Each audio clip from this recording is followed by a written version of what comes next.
Hello and welcome to episode 7 of Achieve Maximum Effectiveness. I'm Paul Bindig from Personal Best, and stick around because in the next few minutes I'm going to give you 4 top tips for new leaders. A Kangaroo Fern production.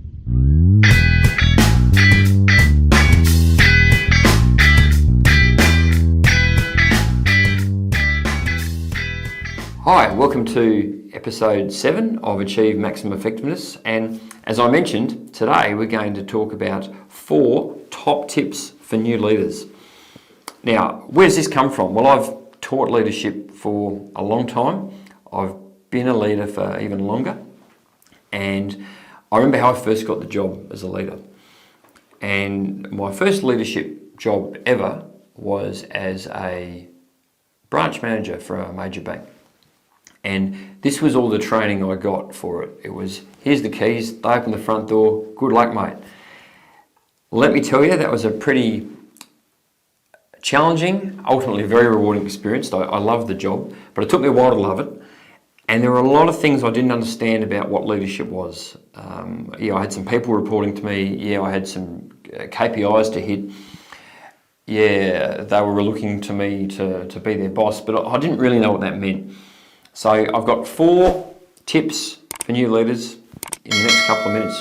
I wish someone had told me when I started out on my leadership journey.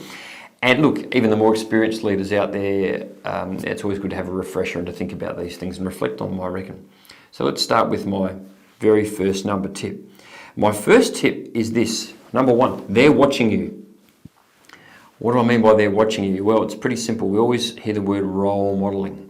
A role model is someone that hopefully we look up to and we copy what they do, and what they do informs what we do in our lives.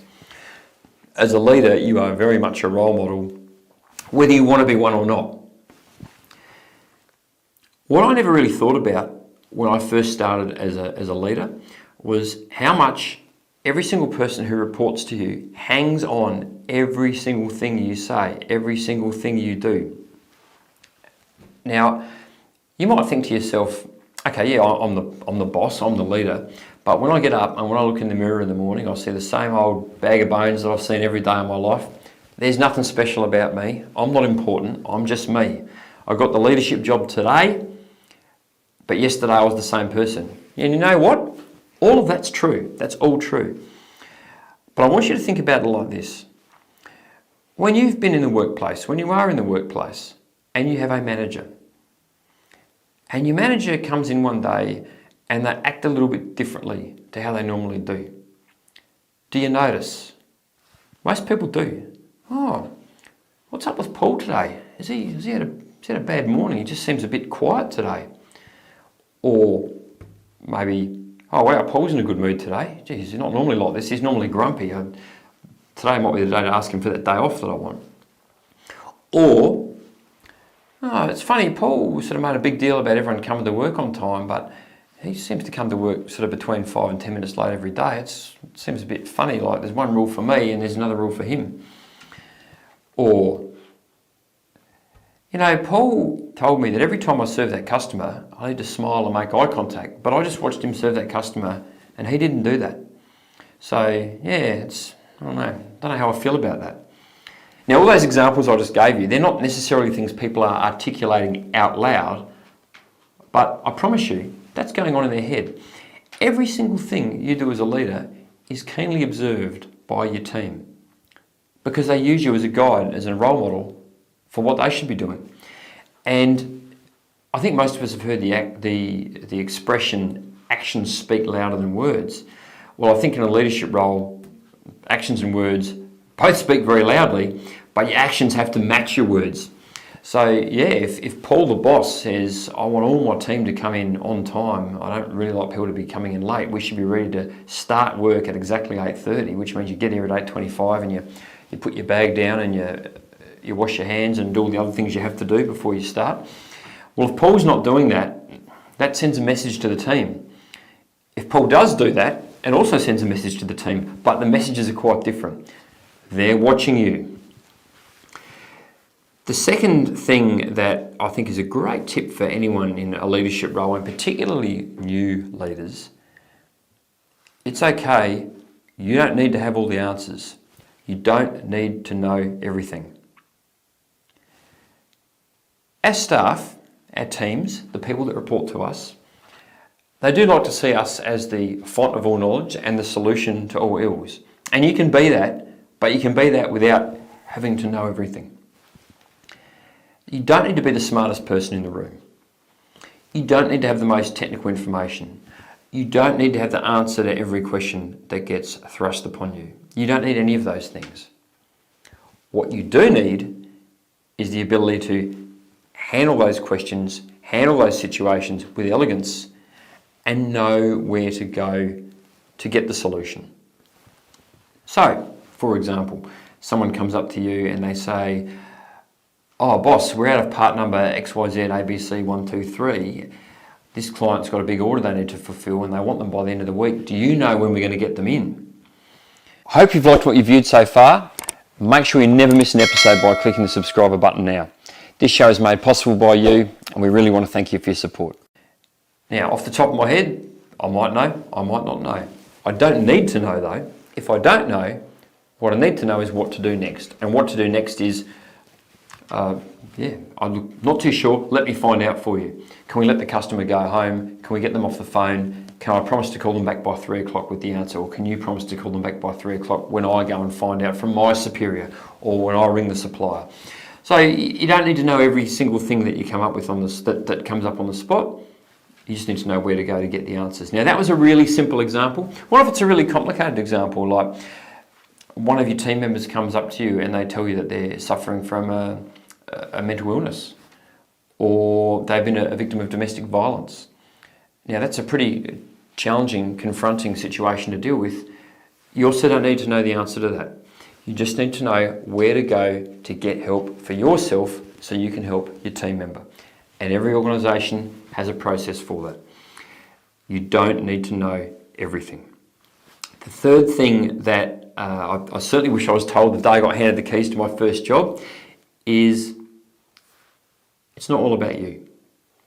In fact, it's never about you. As a leader, it's about the people that you lead. They are the engine through which the machine moves forward. You're not. You're just the person pressing the start button, keeping the engine well oiled, making sure the engine runs right. When you hear that it sounds out of tune, getting the mechanic in to fix it. That's your job as the leader. You are not the engine. It's not about you. It's got nothing to do with you. This isn't your team. These aren't your results. This isn't your business. This is their team, their results, their business. It's not all about you. Put them first, they will love you. Not only that, put them first, that's the primary thing they care about. Most people do care about their boss, but they care about themselves more. It's not all about you. The fourth and final tip for today is a pretty simple one, and that is don't get defensive.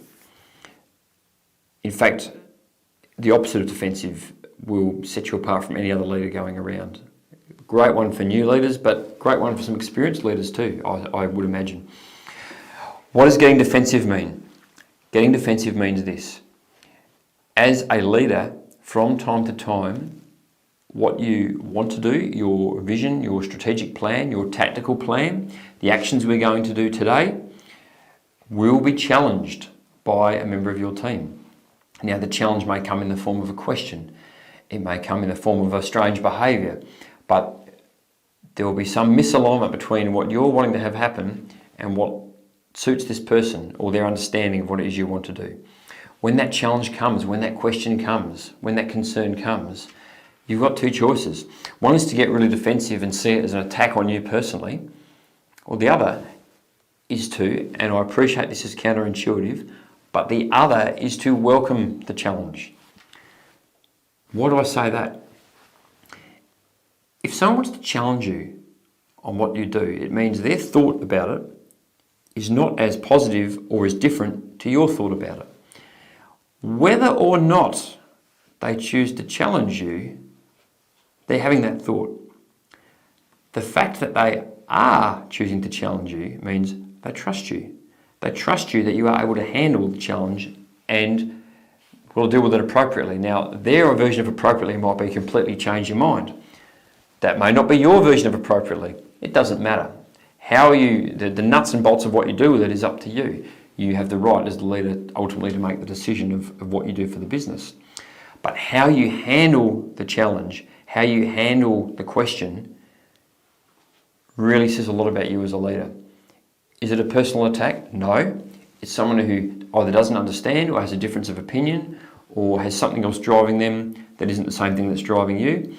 And they trust you enough to surface that because they trust that you will deal with it in a way that's appropriate, which is something for you to work through with them. Don't get defensive.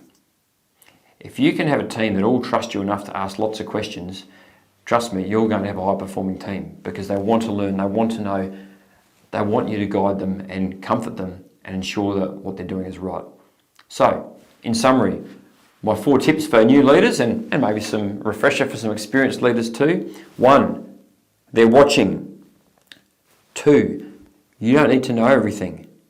3, it's not all about you. 4, don't be defensive. Thank you very much for watching and I'll chat to you soon. Thanks so much for watching. I hope you found this video helpful, and if you did, please don't forget to like, subscribe and hit the notification bell when you're notified when a new episode is posted. If you found value in this show, please review this episode and share it with your friends. If you have any questions at all, please feel free to reach out to us.